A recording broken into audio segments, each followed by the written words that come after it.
Bienvenidos a la cuarta sesión del taller de probabilidad y estadística con R.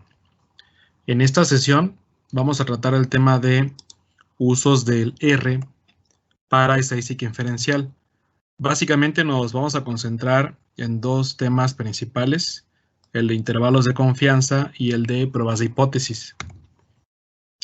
Con respecto a intervalos de confianza, trataremos el tema de intervalos de confianza para una población y para dos poblaciones.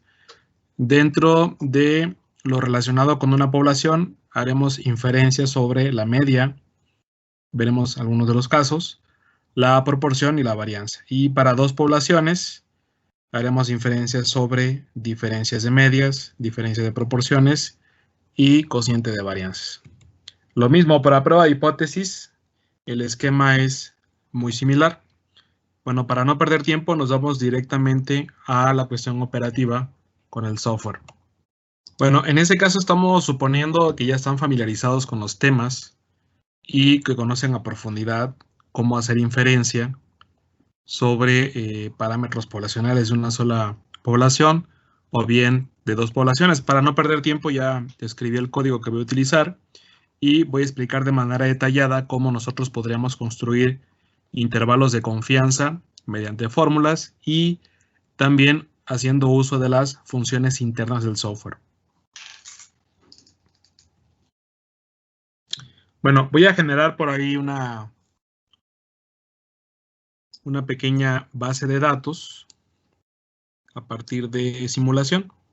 Entonces, corremos estos renglones y va a aparecer lo siguiente.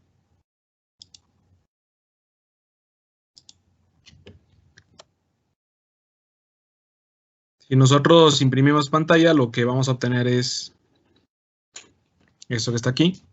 Son 150 datos generados a partir de una distribución normal con media 10.5 y desviación estándar 2.1. Fue una selección que yo hice y entonces esto va a jugar el papel de nuestra muestra. ¿Cómo podríamos construir nosotros a partir de ello un intervalo de confianza, por ejemplo, para la media del 99%? Vamos a suponer que la varianza es conocida y entonces a partir de eso nosotros podríamos construir el intervalo de confianza, ¿sí? Independientemente de si sabemos que hay normalidad o no, el hecho de que la varianza sea conocida y que el tamaño de muestra sea suficientemente grande nos va a permitir utilizar un intervalo de confianza que involucre percentiles que involucran a la distribución normal. Si recuerdan por ahí las fórmulas, que son relativamente fáciles de recordar, la estructura de esa fórmula es x barra más menos z de alfa medios, sigma entre la raíz de n. Esa es la estructura que tienen tanto el límite inferior como el límite superior respectivamente. Entonces, dados nuestros datos, nosotros necesitamos calcular la media muestral, que en ese caso es esto. Estamos dando de antemano por hecho que conocemos la varianza o la desviación estándar, en este caso sería 2.1 sigma, y necesitamos también definir el alfa.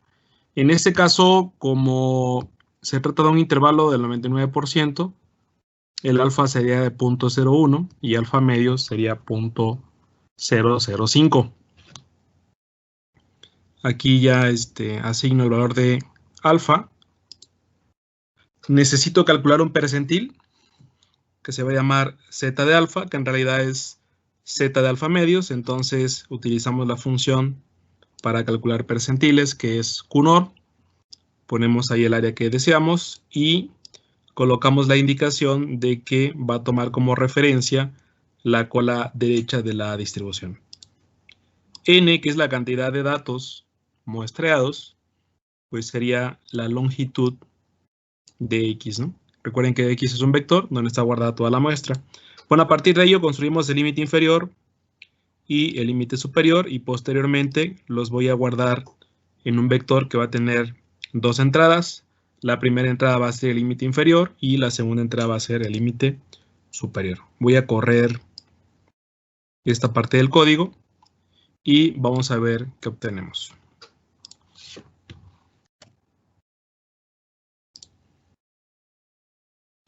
Listo, ¿no?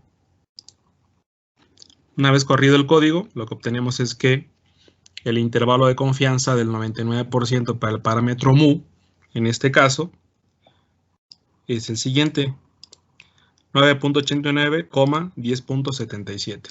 ¿Sí?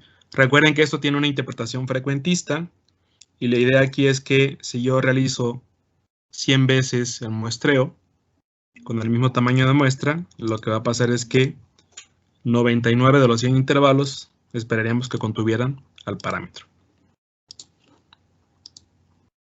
Bueno, vamos a otro esquema. Voy a construir el mismo intervalo del 99% con los mismos datos, pero ahora voy a suponer que no conozco la varianza. Lo que también debe suponer como extra es el hecho de que los datos provienen de una distribución normal para que yo pueda utilizar el estadístico TD_STUDENT para construir el intervalo. Si se dan cuenta, la única diferencia en la expresión es que los percentiles, en lugar de que en este caso sean de tipo TD_STUDENT, van a ser de tipo, perdón, que sean de tipo Z o normal, van a ser de tipo TD_STUDENT. Entonces es la misma idea. Voy a guardar la media. La desviación estándar en este caso la calculo, ¿sí? Porque se supone que no la conozco. El alfa es el mismo. Los percentiles cambian, ya no son del tipo normal, sino son de tipo TD_STUDENT. La n es la misma y básicamente la estructura de la fórmula es en esencia la misma. Cambian los percentiles y cambia la desviación estándar, que ahora es la muestral, no es la poblacional porque no la conozco. Si corremos el código, lo que obtenemos es lo siguiente. Ahí está, ¿no? El intervalo de confianza para la media, en este caso, es 9.88, 10.781.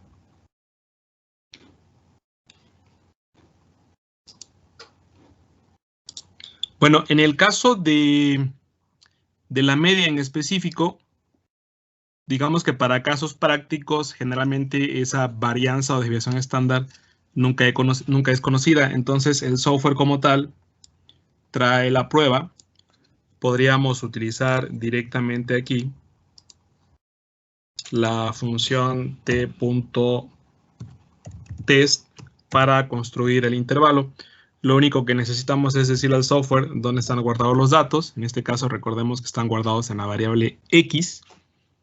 Y otro parámetro importante es indicarle al software si va a ser una prueba de una cola o de dos colas. Bueno, en este caso, un intervalo de confianza unilateral o bilateral. Construimos intervalos de confianza bilaterales, que es el que trae por defecto. Entonces, si queremos, podemos no indicarle.